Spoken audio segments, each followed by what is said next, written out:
8เดือนปี2025มีนักท่องเที่ยวเข้ามาเที่ยวลาว3ล้านกว่าเทื่อคนฐานคำเผยพีรภารองหัวหน้ากลุ่มจัดตั้งพนักงานกระทรวงวัฒนธรรมและท่องเที่ยวได้รายงานในพิธีเปิดศูนย์ฝึกอบรมพนักงานน้ำเที่ยวระดับชาติครั้งที่33ในวันที่13ตุลาคม2025นี้ว่าระยะแต่เดือนมังกร5เดือนสิงหาคม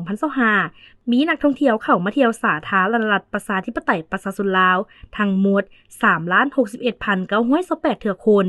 เห็นให้สภาพการท่องเที่ยวมีความคึกคืนโดยเฉพาะอยู่ตามแหล่งท่องเที่ยวที่โดดเด่นของสาธารณรัฐประชาธิปไตยประชาชนลาวเป็นต้นนครหลวงเวียงจันทน์วังเวียงเมืองเฟืองหลวงพระบางจำปาสักและสถานที่อื่นๆในปี2024ผ่านมาสาธารณรัฐประชาธิปไตยประชาชนลาวต้อนรับนักท่องเที่ยวสากล 4,120,832 เทื่อคนเพิ่มขึ้น 21% เทียบใส่ปี2023มีอัตราการพักเซาเฉลี่ย 6.25 มื้อต่อคน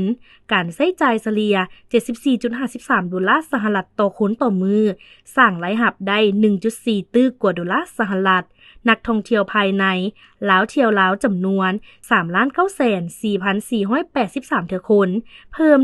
103% เทียบใส่ปี2023สร้างรายรับได้ 632 ล้านกว่าดอลลาร์สหรัฐ